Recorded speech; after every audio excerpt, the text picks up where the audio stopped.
So I want to talk about Lewitt as a whole in general before we talk about like maybe a microphone comparison, maybe the Lewitt versus the Rode NT1. Let's particularly talk about the Lewitt as a whole. Bear in mind I'm still at the apartment, I'm not in my studio. The room reflections might be a little bit more aggressive than they would be normally, but hey, as I always say on this channel, I'm working in an environment that is worse or as good as yours. Very few of us have professional recording studios. I should also mention that Lewitt sent me this microphone for this review. It's not going to affect how I review this mic. It's not going to affect how I discuss this mic as a whole, but you should know that I did not pay for this microphone. Okay, so getting into Lewitt sound. Lewitt as a whole microphone company, at least in my experience, I don't necessarily want to pin their signature sound to one sort of frequency response, but there has been a pattern that I've noticed with their microphones, which is a nice pattern. See, I tend to characterize Lewitt microphones as sounding contemporary. Now, what exactly does that mean? So when we talk about the analog sound, what we're really describing is more harmonic content in the mid-range and more harmonic content in the low end. Let's think of things that are characteristically like this. Things like old school ribbon microphones, things like old microphone preamps, and things like a vinyl record. All these things emphasize mid-range, and we might describe this sound as being overly warm. Now, contemporary microphones, and indeed contemporary production as a whole, tends to have a lot more high-end. We might characterize it as being sparkly. There's a lot of brilliance and brightness to their sound, and that is indeed true in Lewitt.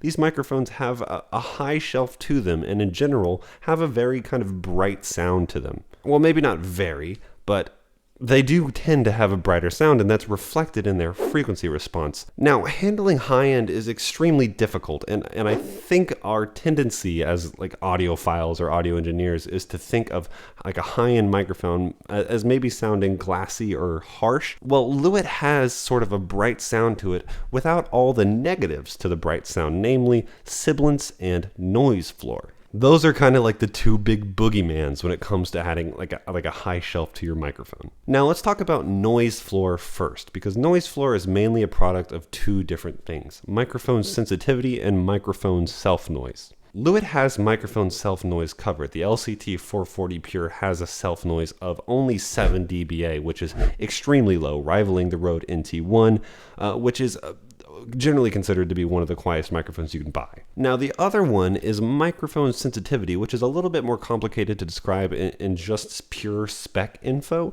but microphone sensitivity is basically how sensitive the microphone is to the environment around you. Higher sensitivity microphones are going to be better at picking up quieter sounds. Now, the result of that is these same microphones are going to pick up a lot of the sounds around you that maybe you didn't want it to.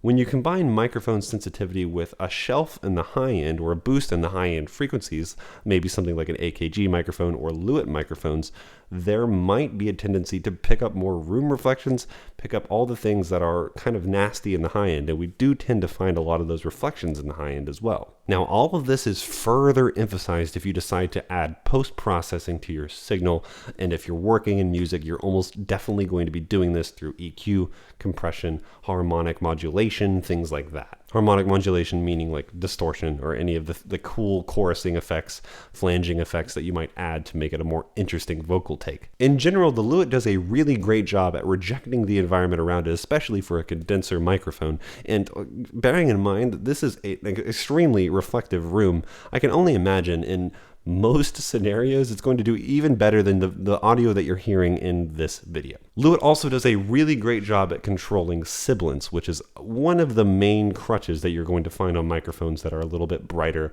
a little bit sparkly. The microphone that comes to mind is the Rode NT1A.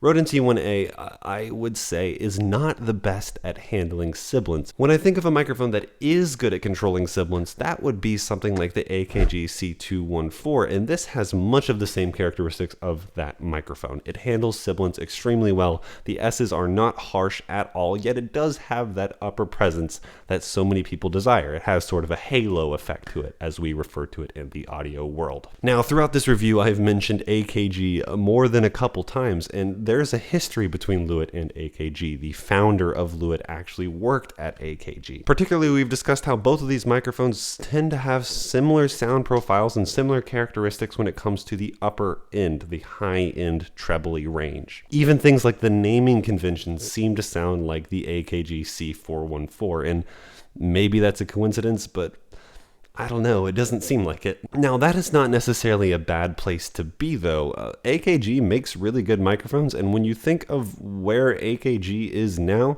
used to be an amazing Austrian company.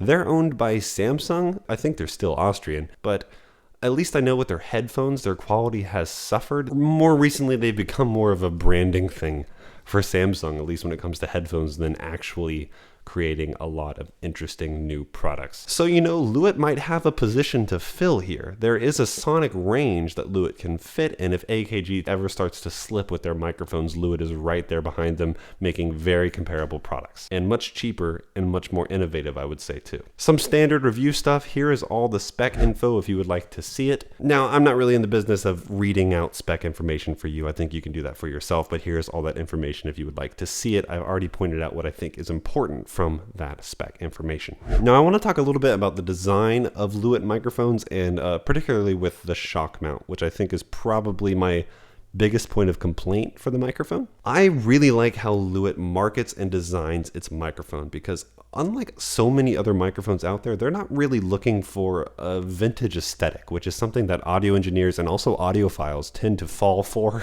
a lot. We like things to look old. We like the old ways. We want all of our microphones to look like a U87, right?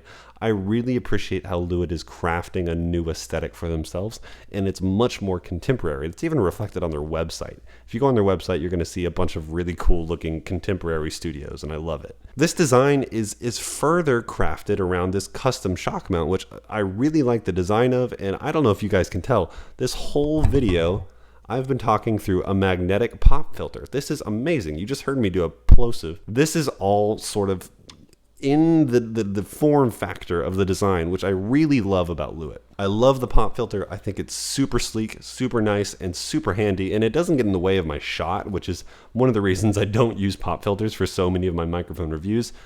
But there is one thing I want to point out. Although I love the design and the form factor of the shock mount, I don't think it's necessarily the most effective shock mount. I think this is mainly due to the mass of the cables holding this whole thing together. The mass of it is a lot thicker than I think I've found on a lot of other shock mounts, and I just think that allows more vibrations to travel through them. I don't have any quantifiable evidence for this. It's just sort of anecdotal. Some of you might know I have a really lousy heater in my old apartment in New York, so it comes to the floor pretty easily, and the Rycote shock mount that I have for my Rode NT1 is in general much more effective when it comes to blocking out that heater. So as I mentioned before, we're going to have a more fleshed out versus series between the Rode NT1, which is our standard point of comparison, and the Lewitt LCT 440 Pure in an upcoming video. But for now, I think what could be interesting, I can't sing, so what we're going to do is we're going to do a vocal demonstration between the Lewitt and the other microphone I have handy here, which is a Neumann TLM 102. Supposedly, the Neumann's like twice the cost of this thing, so we'll see how both of them hold up. They also have pretty different sound profiles, so we'll see how that sounds.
All right, I hope that was helpful. If you have any questions, you can leave them down in the comments down below. You can follow me on Instagram at @RealAudioHaze, and you can also email me here if you'd like to work on a project with me. But for now, thank you so much for watching, and I'll see you in the next video. Goodbye.